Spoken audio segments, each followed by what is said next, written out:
Krishna. Text 14. Kunti Uvacha. Gopi adade tvai kratagasi damatavad yete dashashru kalilanjana sambram aksham vaktram niniya bhaya bhavanyaya sthitasya samam vimohayati bhir api yad bibheti. My dear Krishna, Yashoda took up a rope to bind you when you committed an offense, and your perturbed eyes overflowed with tears, which washed the mascara from your eyes, and you were afraid, though fear personified is afraid of you. This sight is bewildering to me. Gopi adade tvai kratagasi damatavad yate dashashru kalilanjana sambhamaksham vaktram niniya bhaya bhavanyaha sthitasya samam vimohoyati bhir api yad bibheti. Srimad Bhagavatam 1.8.31. Here is another explanation of the bewilderment created by the pastimes of the Supreme Lord. The Supreme Lord is the supreme in all circumstances, as already explained. Here is a specific example of the Lord's being the supreme and at the same time plaything in the presence of his pure devotee. The Lord's pure devotee renders service unto the Lord out of unalloyed love only, and while discharging such devotional service, the pure devotee forgets the position of the Supreme Lord. The Supreme Lord also accepts the loving service of his devotees more reliably when the service is rendered spontaneously out of pure affection without anything of reverential admiration. Generally, the Lord is worshipped by the devotees in a reverential attitude, but the Lord is meticulously pleased when the devotee out of pure affection and love considers the Lord to be less important than himself. The Lord's pastimes in the original abode Golok Vrindavan are exchanged in that spirit. The friends of Krishna consider him one of them. They do not consider him to be of reverential importance. The parents of the Lord, who are all pure devotees, consider him a child only.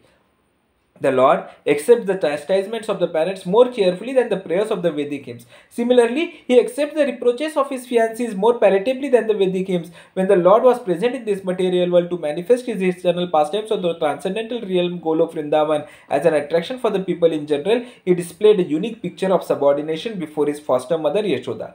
The Lord, in his naturally childish, playful activities, used to spoil the stock butter of Mother Yashoda by breaking the pots and distributing the contents to his friends and playmates, including the celebrated monkeys of Vrindavan who took advantage of the Lord's munificence. Mother Yashoda saw this, and out of her pure love she wanted to make a show of punishment for her transcendental child. She took a rope and threatened the Lord that she would tie him up, as is generally done in the ordinary household. Seeing the rope in the hands of Mother Yashoda, the Lord bowed down his head and began to weep just like a child, and tears rolled down his cheeks, washing off the black ointment smeared about his beautiful eyes. This picture of the Lord is adored by Kunti Devi because she is conscious of the Lord's supreme position. He is feared often by fear personified, yet he is afraid of his mother who wanted to punish him just in an ordinary manner. Kunti was conscious of the exalted position of Krishna, whereas Yashoda was not. Therefore, Yashoda's position was more exalted than Kunti's. Mother Yashoda got the Lord as her child, and the Lord made her forget altogether that her child was the Lord himself.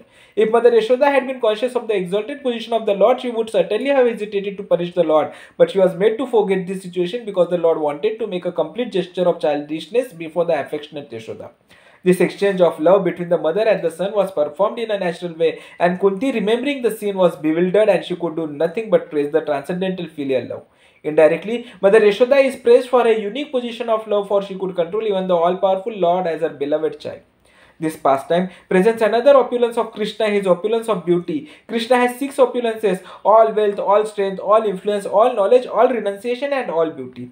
The nature of Krishna is that he is greater than the greatest and smaller than the smallest. Ano Raniyan Mahato Mahiyan. We offer obeisances to Krishna with awe and veneration, but no one comes to Krishna with a rope saying, "Krishna, you have committed an offense and now I shall bind you." Yet that is the prerogative of the most perfect devotee, and Krishna wants to be approached in that way. Thinking of Krishna's opulence, Kunti Devi did not dare take the part of Yashoda, for although Kunti Devi was Krishna's aunt, she did not have the privilege to approach Krishna the way he was approached by Yamuna Mai, Yashoda Mai, who was such an advanced devotee that she had the right to chastise the Supreme Personality of Godhead. That was Yashoda Mai's special prerogative. Kunti Devi was simply thinking of how fortunate was Yashoda Mai that she could threaten the Supreme Personality of Godhead, who is feared even by the fear personified, Bhirapi Yad Bibheti. Who is not afraid of Krishna? No one. But Krishna is afraid of Yashoda Mai. This is the super excellence of Krishna. To give another example of such opulence, Krishna is known as Madana Mohana. Madana means Cupid. Cupid enchants everyone, but Krishna is known as Madana Mohana because he is so beautiful that he enchants even Cupid. Nonetheless, Krishna himself is enchanted by Srimati Radharani, and therefore Srimati Radharani is known as Madan Mohana Mohini, the enchanter of the Cupid. Krishna is the enchanter of Cupid, and Radharani is the enchanter of that enchanter. These are very exalted spiritual understandings in Krishna consciousness.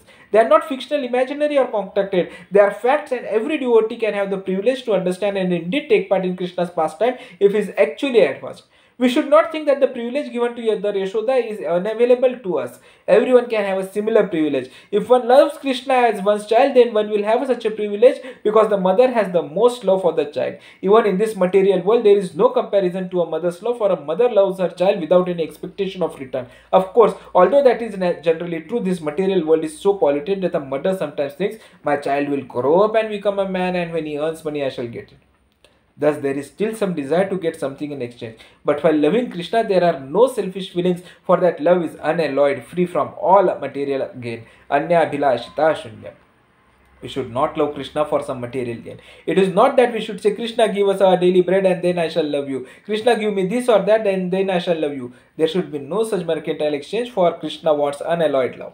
When Krishna saw Mother Yashoda coming with a rope to bind him, he immediately became very much afraid, thinking, oh, mother is going to blind me. He began to cry and tears washed the mascara from his eyes. Looking at his mother with great respect, he appealed to her with feeling, yes, mother, I offended you, kindly excuse me. Then he immediately bowed down his head. Kunti Devi appreciated this sin, for this was another of Krishna's perfection. Although he is the supreme personality of Godhead, he puts himself under the control of Mother Yashoda. In Bhagavad Gita 7.7, the Lord says, Mattah partaram na anyat kinchid asti dhananjaya. My dear Arjuna, there is no one superior to me. Yet that supreme personality of Godhead, to whom no one is superior, bows down to Mother Yashoda, accepting, my dear mother, yes, I am an offender. When Mother Yashoda saw that Krishna had become too much afraid of her, she also became disturbed. She did not actually want Krishna to suffer by her punishment. That was not her purpose. But it is a system still current in India that when a child creates too much of a disturbance, his mother may bind him up in one place. That is very common system. So Mother Yashoda adopted it. This scene is very much appreciated by pure devotees, for it shows how much greatness there is in the Supreme Person who plays exactly like a perfect child. When Krishna plays like a child, he plays perfectly. When he plays as the husband of 16,000 wives, he plays perfectly. When he plays as the lover of the gopis, he plays perfectly. And as the friend of the cowherd boys, he also plays perfectly. The cowherd boys all depend on Krishna. Once they wanted to take fruit from a forest of palm trees, but there was a demon named Gardhabasura who would not allow anyone to enter that forest. Therefore, Krishna's cowherd boyfriend said to Krishna, Krishna, we want to taste that fruit if you can arrange for it. Krishna immediately said yes, and he and Balram went to the forest where that demon was living with other demons who had all taken the shape of asses. When the ass demons came to kick Krishna and Balrama with their hind legs, Balrama caught one of them and threw him into the top of a tree, and the demon died. When Krishna and Balrama cleared the other demons the same way, thus their cowherd friends were very much obliged to them. On another occasion, the cowherd boys were surrounded by fire. Not knowing anyone else but Krishna, they immediately called for him, and Krishna was ready. Yes, thus Krishna immediately swallowed the whole fire. There were many demons that attacked the boys, and every day the boys would return to their mothers and say, Mother, Krishna is so wonderful. And they would explain what had happened that day. And the mothers would say, yes, our Krishna is wonderful. They did not know that Krishna is God, the Supreme Person. They only know that Krishna is wonderful, that's all. And the more they pursued Krishna's wonderful activities, the more their love increased. Perhaps he may be a demigod, they thought. When Nanda Maharaj, Krishna's father, talked among his friends, the friends would talk about Krishna and say, oh Nanda Maharaj, your child Krishna is wonderful. And Nanda Maharaj would respond, yes, I see that. Maybe he is some demigod. And even that was not certain. Maybe. Thus the inhabitants of Vrindavan do not care who is God and who is not. They love Krishna, that's all. Those who think of first analyzing Krishna to determine whether he is God or not are not first-class devotees. The first-class devotees are those who have spontaneous love for Krishna. How can we analyze Krishna? He is unlimited and therefore it is impossible. We have limited perception and our senses have limited potency. So how can we study Krishna? It is not possible at all. Krishna reveals himself to a certain extent and that much is sufficient. We should not be like the Mayavadi philosophers who try to find God by speculative deduction. Neti neti, they say. God is not this and God is not that. But that God is not, they do not know.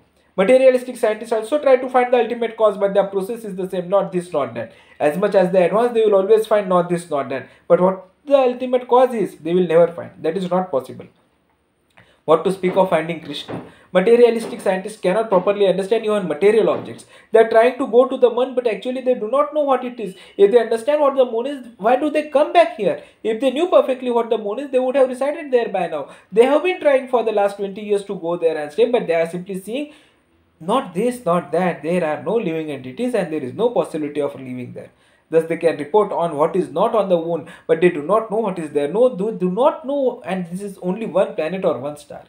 According to Vedic literature, the moon is regarded as a star. The scientists say that the stars are all suns, but according to Bhagavad Gita, the stars are of the same nature as the moon. In Bhagavad Gita 10.21, Lord Krishna says, Nakshatra aham ashashi, of stars I am the moon. Thus the moon is just like the many stars. What is the nature of the moon? It is bright because it reflects light from the sun. Therefore, although the scientists say that the stars are many suns, we do not agree. According to the Vedic calculation, there are innumerable suns, but in every universe there is only one. What we see in this universe, we are seeing imperfectly, and our knowledge is not perfect. We cannot count how many stars or planets there are. We cannot fully understand the material things existing all around us, and therefore how can we understand the Supreme Lord who created this universe? That is not possible.